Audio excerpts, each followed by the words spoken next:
अस्सलाम वालेकुम मेरी प्यारी प्यारी सी बहनों, क्या हाल है आप सबका। उम्मीद करती हूँ आप सब ठीक होंगे अल्लाह ताला के फजल करम से। और अल्हम्दुलिल्लाह मैं भी बिल्कुल ठीक हूँ। और आप सब सोच रहे होंगे इतने दिन से मैं ब्लॉग क्यों नहीं अपलोड करी हूँ, तो वो तो आप लोग को पता ही है। लेकिन जो नए देखने वाले हैं उनको मैं बता दूँ कि मेरे जो है ना स्कूल के टेस्ट चल रहे थे, जिसकी वजह से मैं ब्लॉग वगैरह नहीं बना पा रही थी। और इससे पहले जो शॉर्ट वीडियो है ना, वो भी मैंने इसी वजह से बनाई थी क्योंकि मेरे पास टाइम बिल्कुल भी नहीं था। और पढ़ाई करके जो है ना सर इतना ही ज़्यादा जो है ना वो दर्द होने लगता है कि फिर व्लॉग पर जो है ना वो मेरी तवज्जो ही नहीं लगती। तो इसी वजह से फिर मैंने सोचा कि अभी क्या जो है ना बेकार सा व्लॉग बना के आप लोगों का मूड ऑफ करना है, तो चलो शॉर्ट वीडियो ही बना लूँ। और उस पर भी आप लोगों ने इतने ज़बरदस्त किस्म के कमेंट किए थे ना कि मुझे बहुत अच्छा लगा। और मेरी जो है ना यूट्यूब फैमिली में से एक सिस्टर थी जिन्होंने कमेंट किया था कि मैं आपके सारे व्लॉग देखती हूँ और आप जो है ना प्रॉपर व्लॉग बनाएं हमारे लिए। और आपके जो है ना अक्सर कमेंट ऑफ रहते हैं, जिसकी वजह से मैं आपको कमेंट नहीं कर रही थी। और जब मैंने चेक किया तो शुरू शुरू में भी जो है ना वो मेरे सारे ब्लॉग देखती थी, पर बीच में से जो है ना वो कमेंट नहीं कर रही थी। और यही उनका कहना भी है कि आपके कमेंट ऑफ थे, इसी वजह से मैं कमेंट नहीं कर रही थी। लेकिन मेरे कमेंट जब मैंने चेक किए तो अभी जो है ना ऑन ही रहते हैं। शुरू शुरू में कुछ वीडियोस पर ऑफ थे, लेकिन अल्हम्दुलिल्लाह से अभी मेरे कमेंट जो है ना वो ऑन ही रहते हैं। तो शायद आपको गलत फहमी हो गई होगी, लेकिन कमेंट ऑन ही है। और जो मेरी बाकी यूट्यूब फैमिली है प्यारी सी छोटी सी, तो उन्होंने बहुत ज़बरदस्त से कमेंट भी किए हैं। आप चाहें तो अब भी जाके मेरा चैनल खोल चेक कर सकती हैं, ठीक है जी। और यहाँ पर मैं धो रही हूँ बर्तन। वैसे तो बर्तन इतने ज़्यादा गंदे नहीं होते, लेकिन जब भी मैं रात के टाइम नहीं धोती हूँ ना, तो सुबह इसी तरह से बर्तन का बाजार लगता है, सच कह रही हूँ। तो रात के टाइम जब भी जो है ना मैं अम्मी की बात नहीं मानती हूँ, किचन नहीं साफ़ करती हूँ, तो सुबह जो है ना वो नाश्ते के बाद यही हाल होना है बर्तन का। लेकिन खैर अब मैंने जो है ना मेरी अम्मी को मैं देखती थी, वो बर्तन इतने जो है ना चुटकी बजाते ही मतलब कि धुल जाते थे। तो मैं सोचती थी ये कैसे हो गया। तो मेरी अम्मी जो है ना पहले सिंक वगैरह साफ़ करके इस तरह से उसमें बर्तन धो के रखती थी, और फिर जो है ना पानी से जब उसे वाटर से वॉश करती हैं तो बहुत ही जल्दी जल्दी जो है ना काम हो जाता है। वैसे जब मैं बर्तन धोती थी तो मैं बहुत ही ज़्यादा टाइम लगाती थी उस पर, मतलब कि इतना ज़्यादा टाइम मैं वेस्ट कर देती थी सिर्फ बर्तन पे ही, कि बाकी काम के लिए मेरे पास बहुत कम टाइम रहता था। लेकिन जब से मैंने जो है ना ये तरीका किया है, तो मेरे बर्तन बहुत ही ज़बरदस्त किस्म के भी धुल जाते हैं और बहुत ही ज़्यादा जल्दी भी धुल जाते हैं। तो आप भी अगर बर्तन पे थोड़ा सा ज़्यादा टाइम लगाते हैं, तो आप भी अगर इस तरह से धोएंगे तो बहुत जल्दी जल्दी आपके जो है ना सारे बर्तन धुल जाएंगे, और आपके लिए टाइम भी ज़्यादा वेस्ट नहीं होगा। तो बस मैं इसी तरह से बर्तन धोती हूँ। और वैसे तो मैं बहुत ही ज़्यादा टाइम लगाती हूँ। यहाँ पर मैंने स्पीड जो है ना वो थोड़ी सी तेज़ की हुई है, क्योंकि अगर अभी मैं स्पीड ना तेज़ करती तो व्लॉग तो बहुत ही ज़्यादा लंबा हो जाता। और वैसे भी जो है ना मैं पहले से इतना लंबा व्लॉग बना ले, मैं शुरू में इतने लंबे व्लॉग नहीं बनाती थी, पर आजकल मैं देख रही हूँ ना जिनके भी व्लॉग्स आ रहे हैं वो इतने ही बड़े बड़े हो रहे हैं। तो मैंने सोचा क्यों ना मैं भी जो है ना अपना व्लॉग थोड़ा सा लॉन्ग कर दूँ। वैसे आप लोग को मेरे जो है ना लॉन्ग लॉन्ग से व्लॉग पसंद है या शॉर्ट से व्लॉग पसंद है, आप लोग मुझे कमेंट करके बता सकते हैं। तो यहाँ पर मेरे जितने भी बर्तन थे वो सारे ही क्लीन होके वॉश हो गए हैं, बस ये थोड़े से रहते हैं। और देखिए कितने ही जो है ना फटाफट से ये सब धुल चुके हैं। एंड मैं इस तरह से सिंक वगैरह भी साफ़ कर देती हूँ, और शेल्फ पे भी थोड़ी सी जो है ना चींटे वगैरह पड़ जाती है जब बर्तन रखती हूँ वॉश करती हूँ, तो साथ में वो भी मैं क्लीन कर देती हूँ। तो ये सारा साफ़ हो गया है और बर्तन भी जो है ना वो सारे धुल गए हैं। उसी तरह से मैं इस पर कपड़ा बिछा दूँगी जैसे मैं पहले बिछाती थी। और किचन देखिए वो पहले से ही जो है ना वो क्लीन हुआ हुआ है, क्योंकि अम्मी ने अभी जो है ना हांडी बनाई थी, तो अम्मी साथ ही साथ जो है ना शेल्फ वगैरह भी क्लीन कर देती हैं। वैसे जब मैं कुकिंग करती हूँ ना तो मैं किचन गंदा कर देती हूँ, अम्मी जब भी कुकिंग करती है ना तो साथ ही साथ किचन भी मेरे लिए क्लीन कर देती हैं। और यहाँ पर अभी जो है ना मैं चूल्हा वगैरह साफ़ कर रही हूँ, और इसे भी साफ़ करना मैं सोचा आप लोग के साथ शेयर कर लूँ, क्योंकि जब मैं इस तरह से साफ़ करती हूँ ना तो जो मेरा चूल्हा है उसमें बहुत ही ज़बरदस्त किस्म की चमक आ जाती है। तो मैंने सोचा क्यों ना आप लोगों के साथ भी शेयर कर लूँ। तो मैं सबसे पहले जो है ना इस तरीके से, जिस तरह से मैं बर्तन धोती हूँ ना उसी तरीके से इस पर भी जो है ना मैं इसी तरह से सोप वगैरह लगा देती हूँ। और 5 मिनट फिर आपने इसे छोड़ देना है। और 5 मिनट के बाद आपने टिश्यू से साफ़ नहीं करना, क्योंकि टिश्यू से जो है ना इस पर निशान वगैरह रह जाते हैं। अक्सर लोगों को मैंने देखे वो टिश्यू से साफ़ करते हैं। तो आप किसी कपड़े का यूज़ कर लीजिए तो बेहतर है। इस तरह से कपड़े के साथ 5 मिनट बाद आप इसे साफ़ करें, बहुत ही आसानी से साफ़ हो जाती है और बहुत ज़्यादा चमक भी आती है। सारा किचन अभी इसमें दिख रहा है, शीशा बन गया है। तो किचन जो मेरा है वो मेरा फुल ही क्लीन हो चुका है। और अब मैं करेले फ्राई करूँगी। करेले की जूस अभी जो ना हमें पिला दी। और करेले को अच्छी तरह से 2 से 3 दफ़ा वॉश कर लिया, क्योंकि फिर इसमें कड़वा सा जायका होता है। और फिर जाली पर रख के जब इसका सारा पानी ड्राई हो गया, खुश्क हो गया, तो अब हम फ्राई करेंगे। क्योंकि आज अम्मी ने हांडी बना ली और आज हमें करेले नहीं खाने थे, तो इस वजह से जो है ना अम्मी इसे कल बनाएंगी। अभी मैं फ्राई कर रही हूँ ताकि कल तक ख़राब ना हो जाए, सड़े हुए ना हो। हल्का सा मैं ऑयल डाल लूँगी।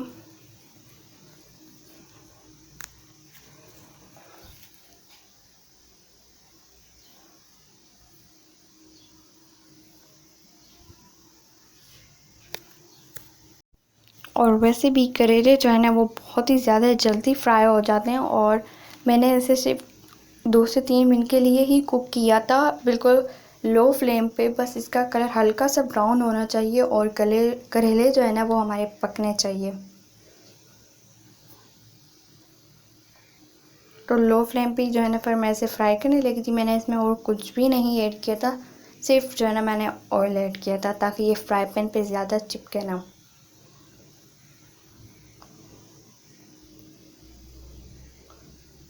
और बस ये देखिए फटाफट से जो है ना ये फ्राई भी हो चुके हैं। अब मैं इसे अंदर जो है ना रख दूँगी ताकि ये ठंडे हो जाए और उसके बाद हम इसे फ्रिज में रख देंगे। तो अब मैं दोपहर का खाना बनाने लगी थी। यहाँ पर जो है ना मैं रोटियाँ बना रही हूँ। अम्मी ने हांडी वगैरह बना के तैयार कर ली है।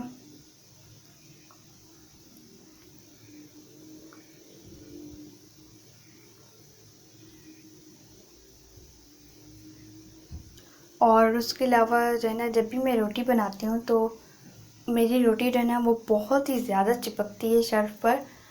तो खुश्क का जो है ना वो मैं फिर बहुत ही ज़्यादा यूज़ करती हूँ, जिसकी वजह से रोटी जो है ना वो ऊपर से वाइट वाइट भी ज़्यादा होती है। और खुश्क का भी जो है ना वो बहुत ही ज़्यादा ऊपर से लगा हुआ होता है। अगर आप लोग के पास इसके लिए कोई टिप है कि मेरी रोटी जो है ना शेल्फ पर ना चिपके। हाँ, अगर कुछ लोग कहना चाहें कि आपका जो है ना वो आटा सही से तैयार नहीं होगा। आटा तो सही से ही तैयार होता है, क्योंकि जब इसी आटे से जो है ना अम्मी भी रोटी बनाती हैं तो अम्मी की रोटी इतनी नहीं चिपकती जितनी मेरी चिपकती है। इस वजह से जो है ना मैं खुश्क का बहुत ही ज़्यादा यूज़ करती हूँ। और मेरे भाई को बिल्कुल भी नहीं पसंद। वो कहते हैं अम्मी की तरह रोटी बनाया करो, खुश्क का कम ही यूज़ किया करो। पर मेरी रोटी ही चिपकती है। एक दिन मैंने बहुत ही कम खुश्क का मैं यूज़ कर दी थी ना, लेकिन मेरी रोटी जो है ना वो बार बार शेल्फ पर चिपक रही थी। और फिर मैं पेड़ा बना के फिर मैं रोटी बेल रही थी ना, तो पेड़े का भी सत्यानाश हो गया और टाइम भी जो है ना उस दिन बहुत ही ज़्यादा वेस्ट हुआ। इसलिए मैंने कहा कि चलो कोई नहीं, फिर मैं आप लोगों के साथ शेयर कर लूँगी। अगर आप लोग के पास कोई भी टिप हो तो मेरे साथ ज़रूर शेयर कीजिएगा। वैसे भी आगे चलकर मैं आप लोगों के साथ भी एक रेसिपी और एक टिप्स शेयर करने वाली हूँ।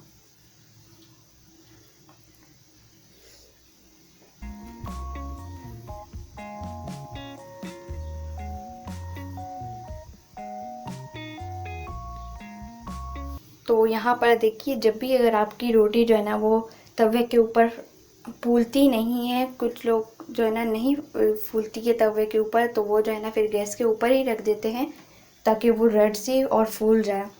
लेकिन इस तरह से जब मैं करती हूँ ना तो मुझसे अक्सर जल जाती है। तो तवे पे ही तो ना थोड़ा सा हल्का सा ऑयल डाल के फिर उस पर कपड़ा लगा लीजिए और बस फिर आपकी रोटी भी इतनी ज़बरदस्त किस्म की फूलेगी। और उसके ऊपर जो डॉट डॉट से बन जाते हैं ना पकने के बाद, तो अगर वो ब्लैक हैं तो वो भी ब्राउन कलर के हो जाएंगे। तो आपकी रोटी बहुत ज़बरदस्त किस्म की लगेगी।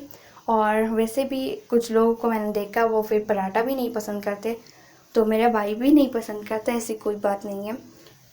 तो आप तवे के ऊपर ही हल्का सा ऑयल लगा लिया करें।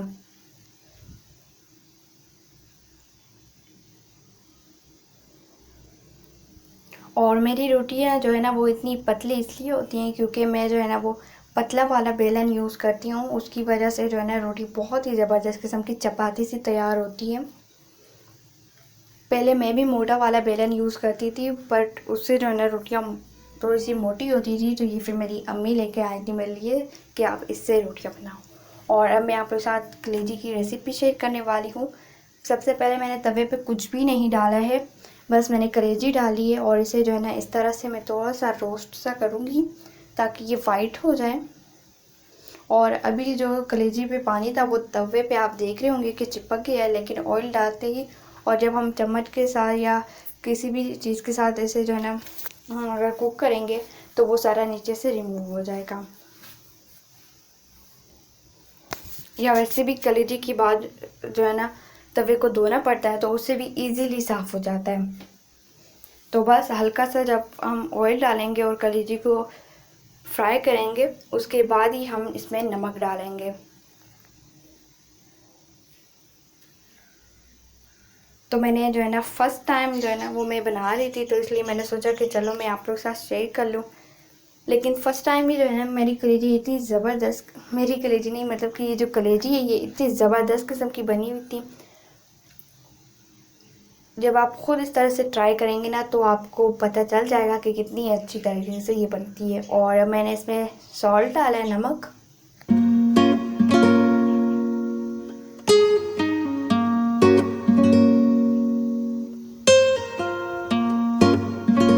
नमक से जो है ना इसमें एक बहुत ही ज़बरदस्त किस्म का टेस्ट आता है, नमकीन सा फ्लेवर आता है। और वैसे भी जितनी आपकी कलेजी हो उस हिसाब से ही आप जो है ना नमक डाल लीजिएगा। और अब मैं इसमें चाट मसाला डालने वाली हूँ और चाट मसाला जो है ना वो मेरा हाफ़ टेबल स्पून ही है,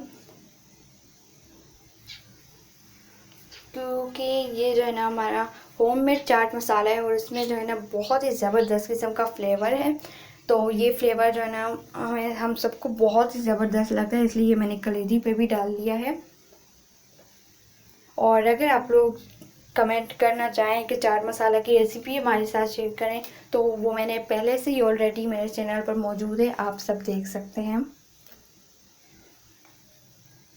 तो अगर आप चाहें तो एक दफ़ा चाट मसाला की रेसिपी भी चेक कर लीजिएगा। और लाल मिर्च पाउडर मैंने डाल दिया है, वो मैंने बिल्कुल थोड़ा सा डाला है क्योंकि मैंने इसमें चाट मसाला थोड़ा सा ज़्यादा ही यूज़ किया है। और ये जो लाल मिर्च पाउडर है ये थोड़ा सा जो है ना चिल्ली वाला है, इसलिए मैंने बिल्कुल थोड़ा सा इसमें यूज़ किया है। और इसके बाद जो है ना मैंने इस पर सोया सॉस डाल के मिक्स किया था। उस वक्त मैं इसलिए आप लोग के साथ शेयर नहीं कर रही थी, मैंने कहा ऐसे ना हो जो कलेजी है वो ख़राब ना हो जाए। लेकिन सोया सॉस की वजह से बहुत ज़बरदस्त किस्म का जायका आया था और लुक भी जो है ना वो बहुत ही ज़बरदस्त किस्म का हो गया था, रेड रेड था। तो मैंने सोचा कि क्यों ना आप लोगों के साथ शेयर करूं। अगर वैसे भी मैंने आप लोग को सोया सॉस डालते हुए नहीं दिखाया था, मैं चाहती तो आप लोगों को जो है ना बताती, लेकिन जैसे कि आप मेरी यूट्यूब फैमिली है तो आप लोग के साथ शेयर करना लाजमी बनता था, इसीलिए मैंने फिर आप लोग के साथ शेयर कर लिया।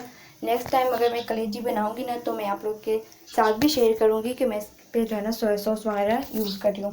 खैर, जब भी आप कलेजी बनाए ना और अगर आपके घर वालों को वो इतनी पसंद नहीं आ रही तो सोया सॉस डाल लीजिए, बहुत ज़बरदस्त किस्म का जायका आएगा।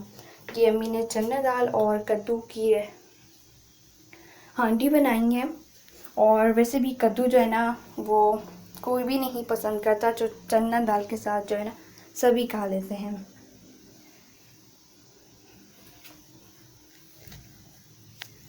तो यहाँ पर ये हांडी जो है ना वो गर्म हो रही थी, साथ में मेरी कलेजी भी बन रही थी। और जब तक ये गर्म हो रही थी तो मेरी कलेजी रेडी भी हो गई। तो यहाँ पर मैं क्लोज आप लोग को दिखाना चाह रही थी, पर रोशनी जो है ना वो इस वक्त बहुत ज़्यादा थी, तो मैंने कहा चलो मैं अंदर लेके आपको सही से क्लोज करके दिखाऊंगी। तो देखिए जो कलेजी है वो कितनी ज़बरदस्त किस्म की गरम गरम तैयार हो चुकी है। दाल भी मैंने गरम कर दी, यहाँ पर रोटियां हैं और अभी मेरी बहन आप लोग को टेस्ट करके दिखाएगी। तो उनको तो बहुत ही ज़बरदस्त किस्म की लगी थी ये रेसिपी। आप लोग ज़रूर ट्राई करना, मुझे कमेंट करके बताना ब्लॉग कैसा लगा है। नेक्स्ट ब्लॉग में